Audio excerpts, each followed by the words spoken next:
of International Relations. Thank you for being with us. Now back to Major General Osama Kaber. Major General,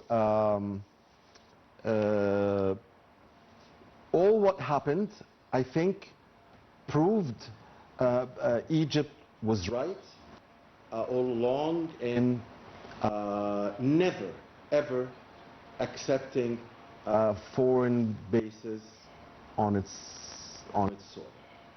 Right. You want to continue your question? Yes. So, yeah. So what do you think about the future of the the security arrangements? How do you think they will look like? Because this is very important in the comprehensive deal. Right. The security of the Arab Gulf countries is element number one as far as comes at the first place, right? Yes, Egypt is concerned, and so how do you think those arrangements will be worked out? I agree with that, and let me first answer the first part of your question.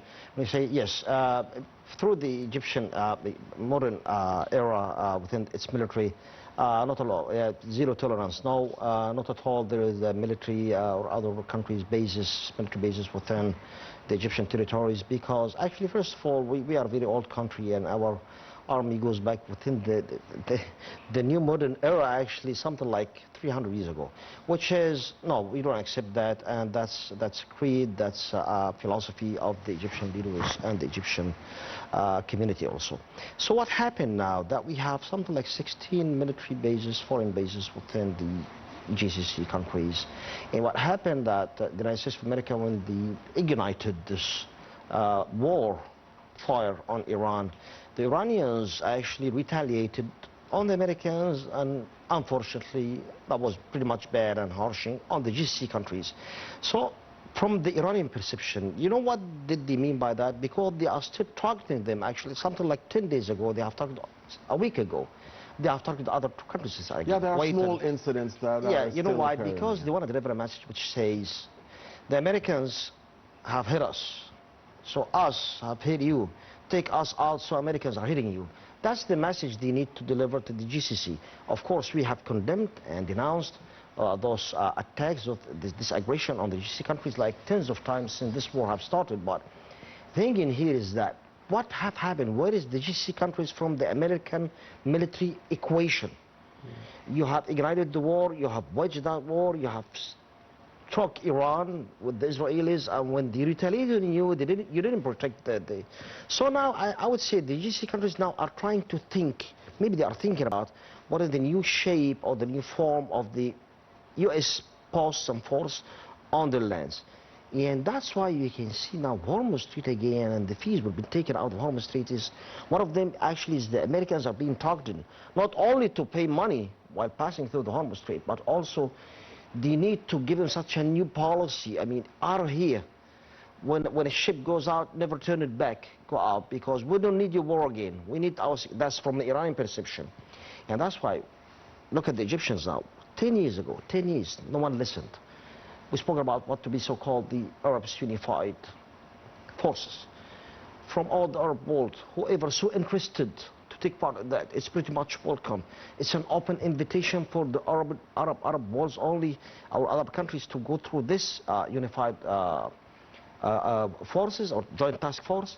But some of these harshing points said who's commanding, what it should be, who's gonna pay, stuff like that. Now we need to revamp this. We need to revamp it again, resurrection for this very good convention.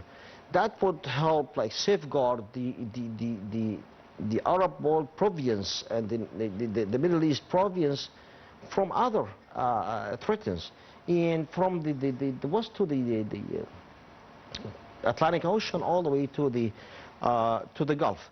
Why don't you put Iran in the equation, by the way? We need to stress in here for the audience to say that the Iranians' GCC country relationships are very deep and large as well. Speaking about neighborhood, and the Iranians about are not trade. going anywhere. I mean, they are staying. The Iranians are going nowhere. They will continue to be everybody's neighbor. I mean, exactly. Yeah. And they are dealing with each other before the war. Up till now, they have something millions of number of people like laborers in the GCC, and the trade in between the two parts is a massive big deal number. Like, so put them in the equation too, and let's see what you need.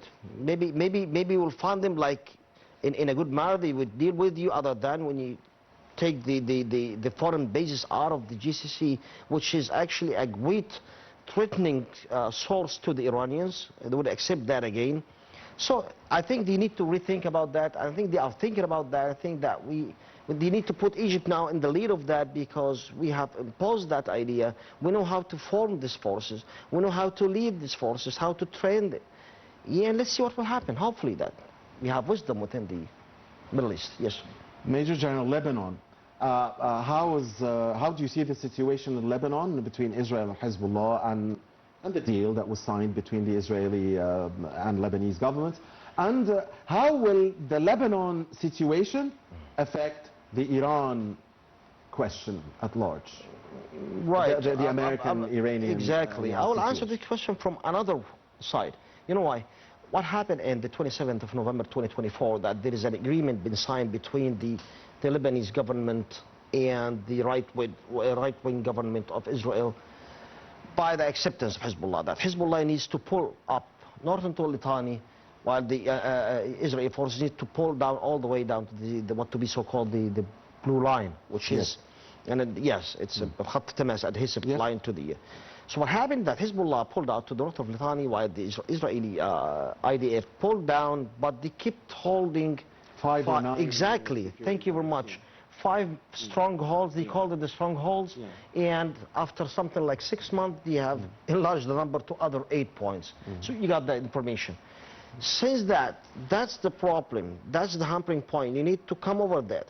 So what happens that, if you can see, Mr. Mohammed Ibrahim, that the war in Iran, the main objective out from it is to invade. By that time, in 2024, the Israelis tried to invade Lebanon 2 times, using 3 tank divisions, one infantry division, and other 3 what to be so-called the Gafati, Golani, and Nahal. These are like battalions, maybe. These are like brigades, Nokhba. They call them the crust of the thing. So they couldn't do it. And since Hezbollah pulled out Jabal Litani and north of Litani, and Israelis kept the 5 strongholds. So if you could say that they waged the war on Iran just to invade Lebanon, I would say okay. That's a great, because you know what? Because Hezbollah is not in the southern Lebanon now, they pulled up. You know how many, or how much land scale they have on Lebanon? Something like 900 kilometers in square, which is, what's the scale land of Lebanon actually? 10,000. That's a great deal of the land had been seized, captured by the IDF. So, you know, they could do it because Hezbollah is not there, like conducting their ambushes and the anti-tank missiles, ambushes, stuff like that. So they could seize, capture much more land now. So what's happening now, the Iranian memorandum goes right with the Americans. I would say the Americans would push on the Israelis, because you need to push down, because point number 1 with the Iranian memorandum is that this stop hostile and military operations needs to be including Lebanon 100%. Exactly. So it's a little bit, there is a kind of marking here. It's very, very complicated. And now that's what the Benjamin Netanyahu didn't want, or doesn't want, by the way, because if he pulls out of Lebanon, so he's done nothing to. I would say Lebanon is in a catastrophic situation. It's not Hezbollah to pull up north of Litani or going down southern to Litani, because Hezbollah, if you pull him all the way up to the very far north of Lebanon and they start missiling or launching missiles, they will also reach Israel. It's not the point north of Litani, because the Lebanon is very, very like small scale of land. So the point in here, the Israelis are very clever in that, and the Americans were going all the way along with them till the Iranian war, so it exposed everything now. So again, I would say Donald Trump, he will push on Benjamin Netanyahu. And we still have something like maximum week after the visit to the White House by Benjamin Netanyahu is done. Let's see what will happen. I would say some of the conclusions that the right-wing government in Israel wouldn't accept at all. Okay, so Mr. Trump already realizes that Lebanon could ruin the Iran deal for him. If I mean, Israeli actions inside Lebanon, I would say could, yes to you. Could ruin. And more than once he said to Netanyahu, like don't ruin it, and you're not grateful enough, and stuff like that, yeah. So the crack that you were mentioning. But again, Major General, we have to see where the crack will go, because we've seen so many cracks between American presidents and Israeli prime ministers before. But not that far. Okay. And you need to be much more specific. It's not a crack in between the U.S. and Israel. It's a crack between the American administration and the government of Benjamin Netanyahu, because now the Americans have realized that being dragged to a war, they really didn't need to go through it. And they have lost too much money, they have lost too much hegemony, they have lost too much of their prime against the Iranians, who are now on their prime now, saying that we could rebuild back the aggression and we are winning this defensive operation at least. So finally, Major General, how do you see the MOU ending up? I mean, will we reach a comprehensive deal by the first 60 days? Will we extend it for another 60 and then a third 60 and so on? How do you see the situation progress? From my perception, this memorandum of understanding, it's going on a sluggish motion. Yeah, it's lazy, it's a little bit like slow motion, but I would say it's going also in a positive steps, because I understand now it's the United States of America who needs quickly to get out of that before the November months. It's coming up here, and they would lose much more like chairs within the Republicans' seats within the Congress and the Parliament. All right. And so will we reach a deal within 60 days? No. It could be enlarged to be extensive time, but they are going on like sluggishly, but on a positive steps, yeah. Okay. Right. That's my perception. Slow, all right. Slow but positive. We want to know your perception. I mean, thank you very much. So slowly but surely. So maybe we can call this stage slowly but surely. Maybe. I don't know. The checkpoint. I like the checkpoint. And the daily debates. And slowly but surely. All right. Right. I love this word, yeah. Could be defining what I need to say.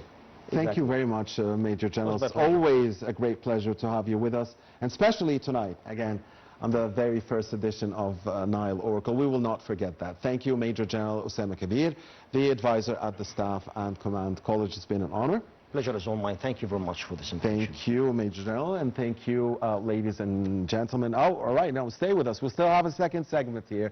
We'll still have a second segment. It's the economy segment. So we'll be looking at how the Iran war, again, and the MOU, how has it affected the global economy, and how has the situation in Iran reverberated through the global economy, through the region, its effect on Egypt. How long will it take to recover from the damage that has been done, and the way forward? So we still have some 43 minutes to go here on Nile Oracle. We'll have another dear distinguished guest with us here, an economic expert, to discuss that part of the Iran war, its effects on the global economy. Please don't go far.